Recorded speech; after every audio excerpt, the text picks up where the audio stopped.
So let's talk about the shadow. What it is, where it comes from, and how to work with it. Okay. What is the shadow? So the shadow is basically everything that is hidden from our everyday conscious mind. You probably already know that. But we hear this often, but I don't know how often we actually understand this, that 99.999% of who we are is hidden. And yet that's the part of us that is manifesting our life, right? Very little of our sense of self is manifesting the life that we see around us. And the reason that people oftentimes have trouble with manifestation, or they think it's not working, I'm not getting what I want, is because they have not alchemized a lot of their shadow. And what you will find through shadow work, which is not getting rid of the shadow, but shining light on and coming into union with the shadow, sexual union with your shadow, integration of bringing the consciousness, the conscious mind, the conscious light of awareness into the shadowy realm, shining light on it, alchemizing it, getting turned on by it so that more of your sense of self is online or is conscious. The more of that you do, the more that your manifestations will happen more rapidly. And you'll notice this, especially as a generator, I believe, because you'll become more and more magnetic the more that your conscious mind and unconscious mind are on the same page. So that's incentive to do it. Everything flows more in your life when you have alchemized more of your unconscious. And the way that you know that this is working is that you find yourself less anxious, less avoidant. You're attracting less things that cause you to contract or be triggered. There's less reactiveness, and there's just more of your sexual energy will be on more of the time, not just for sex, but for life. And you will find yourself, I would say, shaming, blaming, guilting yourself a lot less than before. Those are like signposts, I would say. Okay, so the shadow is the unconscious mind. It's hidden. That much you probably already knew. How is it formed? So we're going to talk about the personal shadow, but there's also the collective shadow. And the collective shadow also influences all of us. The personal shadow, let's go back to childhood, make this super simple. So let's take it back to you're coming into a human body. You're a soul, and you're choosing the life, the parents, the soul contracts. You're choosing everything about this life that you want to come into. And as you're coming in, you're coming from this space of unity and of being beyond linearity, being beyond limitation, restriction. And you know that you're coming into a dualistic system, meaning you're coming into limitation. You are coming into being bound and limited by time and space. And as a soul, you're like, fuck yeah, Earth is a hot spot. It's actually challenging to incarnate here. This is something that, of all of the planetary systems, Earth is the highest on the totem pole of expansion for a soul. So you're signed up, ready to go to come into this planetary system. You're excited about duality. You're actually stoked about the fact that you're going to have limitations and a shadow, and you're going to forget yourself because it's all a game. So for God, it's like, fuck yeah. So that God spark within us that comes into the body and is choosing this, then is basically signing up, and it knows ahead of time what it's signing up for in terms of which karma and everything it's going to act out, which shadow frequencies it's going to act out. You could look at Gene Keys, human design, those kind of things that show us these little hints of the kinds of shadows we're going to be working with. But essentially, you're signing up to be limited and repress certain aspects of yourself. So you come into this body, and the second that you learn that you are separate, which is the second that we learn language, and you learn me. Because the second you learn me, and me over here, you're learning about other through language. If you didn't have language, you would never learn this, not in the same way. You wouldn't experience separation in the same way. So you're learning this, and you're starting to create this separation as you're the leading up years from that, you're becoming more and more and more separated. So there's you and life. And as you're growing up, there are experiences in your reality that cause you to repress things. So the shadow is being built, and there may be things, and I'm not going to speak totally to this because I haven't really gone into it myself, like on a logical level, but you're obviously coming in with generational stuff too. So it's not like you're born and there's like nothing that is the shadow at all, but it's, I would say, I haven't thought that through too much. I would say that the shadow is not very present until your personal shadow kind of colors what's under the surface in like the shadowy aspects of like your fascia or whatever. And I'd have to think more about that to be able to speak more to it. But we're just going to talk about the personal shadow for right now, because if you follow your personal shadow, you will always end up alchemizing whatever it is that's a collective. They're not separate. They're just flavors. All of shadow work is flavors of story blanketed on top of sensation. So essentially, we come in as the spirit and we want to experience this whole range of duality. But underneath that is a desire to experience aliveness and sensation in the body. And all shadow work is, like, the reason that I want to say this is it can become very mental in the shadow work area. Like, you can become really lost in your mind trying to figure out, like, where did this thing come from and when did it start and what exactly. And that's kind of like the opposite of the way that you want to take it, because all shadow work can be boiled down to just sensation that needs to be felt. That's it. That's it. That's it. So even the things that we're going to do with language, even the ways that you use language to bring up certain energies or feelings in the body, the only purpose is so that you can bring up a sensation that you're avoiding. And those sensations are usually different elements of different emotions. The basic ones that we usually have repressed are things like guilt, humiliation, embarrassment, anger, frustration, and you can even have repressed joy. If joy didn't feel safe to you to express as a kid, you could have repressed joy. If you were like really big and bold and boisterous as a child and theatrical, and that was kind of like in somebody else's as an adult, it was too much for their nervous system, and they in some way behaved in a way that made you feel that that was wrong, then you repress it and you say that's not safe to be that, because it wasn't at that time, it wasn't safe. So let's talk about this. The difference between when you are a child and when you are an adult is very, very different. So when you're a kid, you look at your parents and they're basically like God. And other adults too. There's this sense of authority that happens because we are relying on them for safety. And so as we're a child, when we're looking to somebody for safety, we are not really autonomous in ourselves. And on top of that, and the reason that that's important is if you're reliant on somebody else, you're more reliant on them to provide your food, your safety, or whatever. Like, all of the things that you need to survive are based on this person that is outside of you. So there's that, which factors into why we repress things. And the second part of this is that when we're really young, we actually experience high sensation as physical pain. So that's why things change as an adult, because you discover that you are autonomous in yourself. You're not reliant on somebody else to provide these things for you. And when you feel a sensation, you now can hold it in your body without it being physically painful. Or you recognize that the physical pain that might come with it is actually able to be withstood. You can withstand it. So those two things are really important. That's why it's different as a child. So that's why we don't get conditioned or repress things in the same way as adults as we used to when we were kids. And that's why those things stick with us. So essentially, when we're going through our life as a child and an adult reacts or responds to us in a certain way that makes us feel as if something we are doing or saying or enacting is wrong or bad, whatever that is that makes us feel that, when we internalize that, there's a mechanism in our mind that says not this. Like, it's saying it's not safe to be this. Either we felt, I'm going to give examples to be really clear.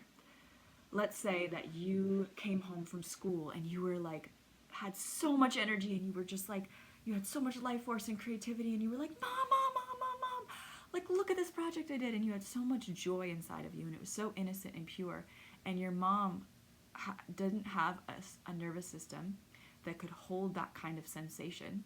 And so when you were that big burst of energy, it triggered her to contract, and she reacted in a way that was like a burst of anger. And that burst of anger comes back into your system, and you feel it as a kid as painful and like scary, because the person that you're looking to as God is behaving in a way that makes you feel like you were wrong. And so you associate whatever you were doing and whatever sensation that was with, don't do that, wrong, not safe, don't be that. And every single time as kids, we make this about ourselves, because internally in our psychology, it is safer to make something our own fault, because then it keeps us in control of our life, than to say that it was life that did it to us. Sometimes we also make that story, but oftentimes we make something our fault so that we can say, okay, if this is my fault, then I can control it and I won't have to experience that again. And so this could happen in so many different ways from person to person, because one person could internalize that sensation of wrongness around that burst of joy in one story, and another person could have a totally different story, and that just depends person to person. But that's why I'm saying it doesn't really matter that much what the story is. Sure, it could be entertaining for us to be like, oh, that's why I made that story up when I was younger. But what's more important than anything is using that story to bring up the sensation that it's linked to, and to fully open and accept and allow. This is like the full divine feminine. This is why shadow work is so linked to the dark feminine, because the feminine is like the womb, and the feminine is like, I like to think of it as Kali Ma. It's like all-consuming. It's like love that says yes, all of it. Like, give me the darkest, deepest, repressed parts of you, and I will find a way to feel like erotically turned on by that. I will hold it all. I will consume it all. I will like take it into my arms and turn that into love. It doesn't matter what it is. You could show up in your like dirtiest, grossest, like wildest self, and Kali energy just goes like, I love this too. So that's kind of the energy that you go into shadow work with, of just like, it's like the intention being like, I want to feel like that with all of life. Like in every single moment, I want to be so open to life that I just consume the moment so fully that there is nothing left to contract around, to say like, no, not that, no, that's scary. Like, it's just like, yes. And it, in a way, it's like, how would I put this into words? The fluidity and the liquidity that we see with nature, that we're so drawn to, the perfection of how everything just moves and flows, and you look at the breeze and the wind and the trees, and everything's just like this fluid dance. That same liquidity exists in us when we don't have all these pockets of contraction and stagnation and trauma of where we closed and repressed certain parts of ourselves. So as we are alchemizing and getting turned on to these things inside of us, there's loosening, there's opening. It's what we're doing in our fascia at Movement by Design. It's what we're doing in our mind with shadow work and our body. But shadow work has to be somatic. Shadow work, like the whole reason that it didn't work for me for like 5 years was because I was trying to do it all with my mind. There was nothing in my body really that was going through it. And the shadow is the unconscious. The unconscious is the body. I don't think I said that in the beginning, but the unconscious is the body. And fun fact, if you look at your human design chart, there is the personality and there's the design. Your design is your body. Your design is your unconscious. So you can actually see within the human design system, through these different highlighted keynotes and words, what your body is going to start expressing unconsciously as you start to heal and work through the shadow. As you start to shine light and bring more of your unconscious into the light, your body is going to exemplify more and more of these design qualities. And design qualities within the more of the gift realm instead of the shadow realm. That's where the human design and gene keys kind of like interweave. Okay, let me take a breath and find where I want to go with that. So as a kid, you are creating all of these, like if you come in totally open, like an animal, like fluid with nature. You see kids, they're just like, they don't care. There's no like there's not little like contractions and stuff. They don't hesitate as much as adults. There's not that like deep insecurity and fear of what I'm gonna do if it's received or not. There's just this like very strong sense of ownership of themselves. This like, I don't really care, I'm just here and I fucking love life. That's because they have like a pretty open, besides their generational stuff, they have a pretty open body in terms of pockets of repressed desires, taboo things, all of that. So you can kind of imagine a figure, a person, comes in with this like, almost like a light body, like a big like light where their body would be. And then as we repress these things, ash in my hair from my sage, as we repress these things, we kind of create these little like pockets of like shadowy energy, stuck energy everywhere. And that's why when we start to go into the shadow and release things, there's more ability for the life force to come and move from the earth up all of the channel into the cosmos. This is also when you talk about like Kundalini energy, when you talk about things like working with Qigong, any of that stuff, you're working with this channel.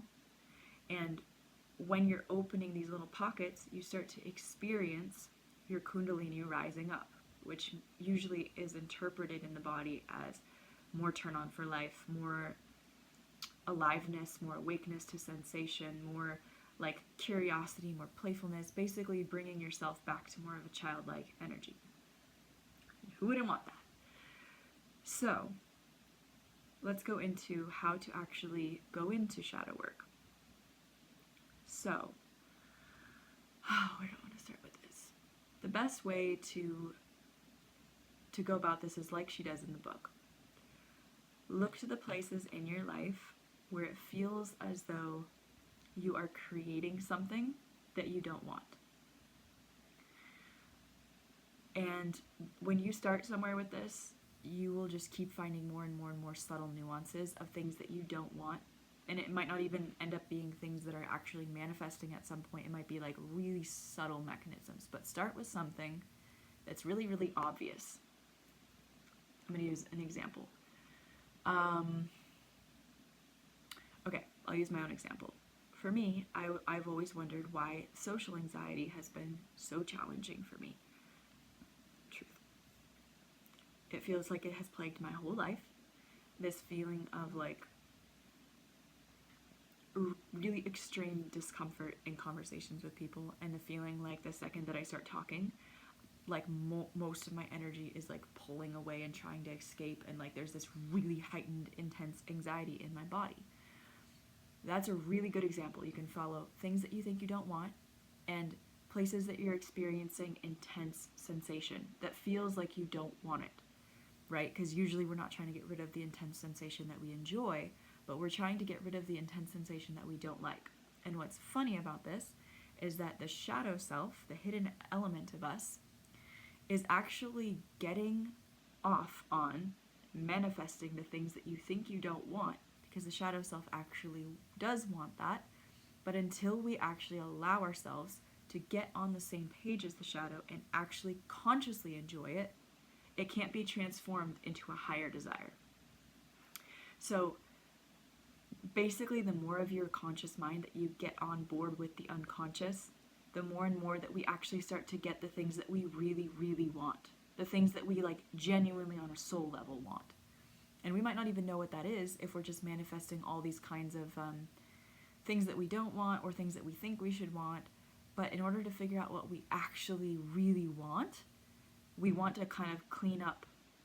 And I don't want to say clean up actually, because that makes it sound like we're getting rid of it. We want to get on the page of our shadow self so that we can thoroughly, consciously enjoy whatever the shadow is already manifesting for us, so that we can feel fulfilled in that part of us that has been repressed. So like we had talked about as children, we had these things that we said, not that.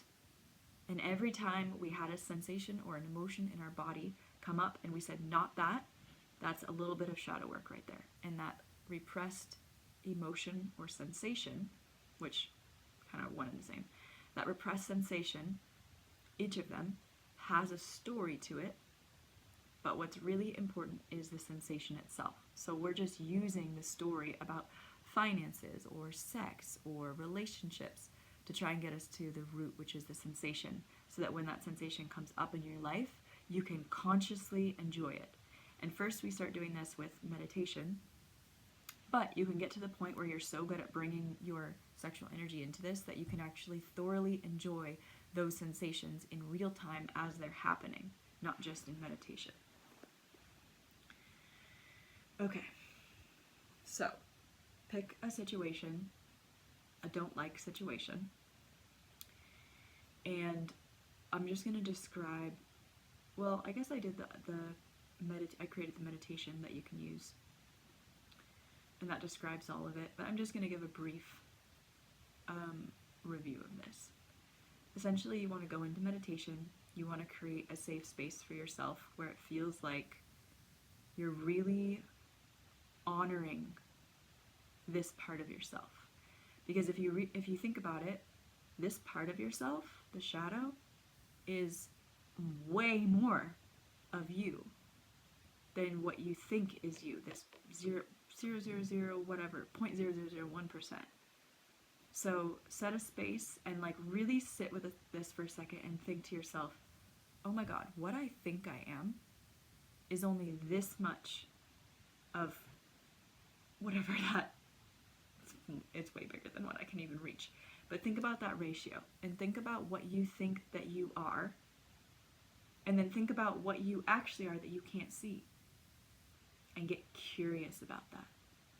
Curiosity greater than fear. This is like the perfect motto here for shadow work. So set the space, kind of like take a second to appreciate what you're doing. Don't just do it because it's something that I said in a video, but realize like, well, this is fucking cool. I wonder what's here, that like way more of who I am is something that I can't even see. I wonder what that is. I wonder what that looks like. And then choose your first thing that you want to work with and close your eyes. Take maybe the first 10 minutes to just get into a place where you can get really, really beyond your ego. Just like get to that place of peace. Once you've gotten there, however long it takes, bring the storyline that you're using to mind and start to visualize that. Start to visualize the experience. So for me, it would be like imagining different conversations that I have when I'm talking to different people, and then see if you can connect with the sensation or the emotion that arises in your body as you have that experience. This part is really important to be able to really work with the shadow, is to be able to get to a place where you're actually feeling some sort of sensation or emotion. If that feels challenging at first, I would say before going into this practice, try to do something that really drops you into your emotional body and your feeling physical body. So whether that's, I would say the best way, well, I'll just give some examples. You could obviously do some sort of creativity if that works for you. You could do drawing. I would say the best that I have found is listening to emotional music and dancing or singing. But find the thing that feels the best for you, that gets you in touch with emotion and feeling, because emotion is very liquid. So if you can feel one emotion, chances are you can allow that to kind of move, especially with your Scorpio moon. You can let that kind of move you into another emotion. So you might not even take the first 10 minutes to get really quiet. You might just turn on music and like let yourself just intuitively move your body and start to find that sensation, that like breathe really deeply, start to get in touch with your feeling. Let emotion start to come up, and then bring in that visualization and start to sense into what is the emotion that comes up for me that I don't like, that I'm telling myself this story that I don't like. Then start to reframe that story, and I'm going to actually read a couple of the things that she uses here.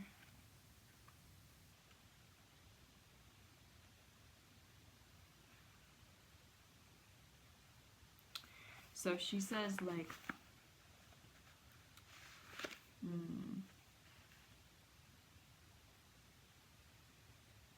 okay, So I tend to do it like this, where if I'm thinking of social anxiety and I start to feel that like anticipatory energy and that fear that comes up in my body, then I start to say the story to myself. I really enjoy and take so much pleasure in experiencing the anxiety and the anticipation of not knowing what to say next. And what I would say here is that sometimes it takes a little while to find the story that really connects to the turn on. So don't get discouraged if you try a couple of them and they don't work. Just keep trying to reframe different ways and notice your body. And a pitfall that I kind of find sometimes is that I'm trying to change stories too quickly. So try repeating a story to yourself a couple of times and like really noticing the entire body. And remember that you're not just looking for a sexual feeling, you're looking for any sensation at all. It can be even just a surge of like energy, of just like, ooh, it can be anything. But truth is sensational. That's something she reminds often in the book. Truth is sensational. So you're looking for some sort of sensation to arise. Sometimes it will be like in your yoni or whatever. Sometimes it might be in your heart. Sometimes it might just be like an opening, but you're looking for something, and oftentimes it feels expansive. In fact, it should always feel expansive. Which is funny because a lot of times we're thinking about something that feels like a restriction, and so when we get on the same side of the shadow and we allow it, it kind of goes, ooh. So some of those statements that she uses in here is like, I'm willing to stop pretending that I don't enjoy insert blank tremendously. So like, I'm willing to stop pretending that I don't enjoy anxiety. Or, I'm willing to allow myself to know about my secret weird pleasure in my anxiety, or in my fear, or whatever it is. Or, it's okay for me to feel my forbidden wicked enjoyment of anxiety without having to judge it negatively or disown it. Let's see. You'd say, I'm allowed to want exactly what I want, even if it's bad or wrong or destructive. And then the thing that I was saying earlier is like using sexy sarcasm. So she said, so sometimes in EK, I like to say things to myself with sexy sarcasm as if begging a devastatingly hot dominant not to whip me. Like, oh, no, not feeling wrong and bad, anything but that. Please, no, I just can't stand feeling wrong and bad. She said, I know it's a bit silly, I know, but it works. And it's true, it really does work. Like when you make it kind of silly and funny in that way, it becomes really obvious where your kinks are.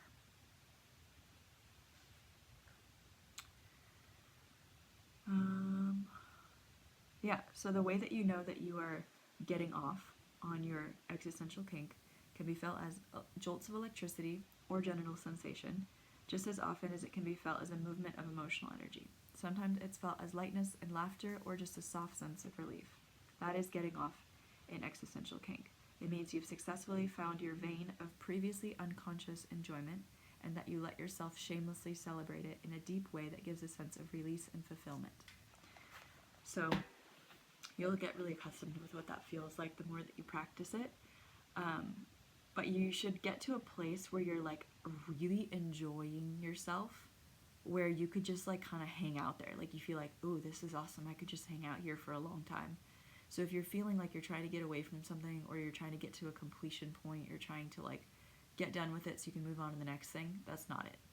And you want to keep going until you're like just like kind of feeling this like inner radiance of like pulsing, just like, yes, I love that my shadow is doing this and wants this, that kind of vibe.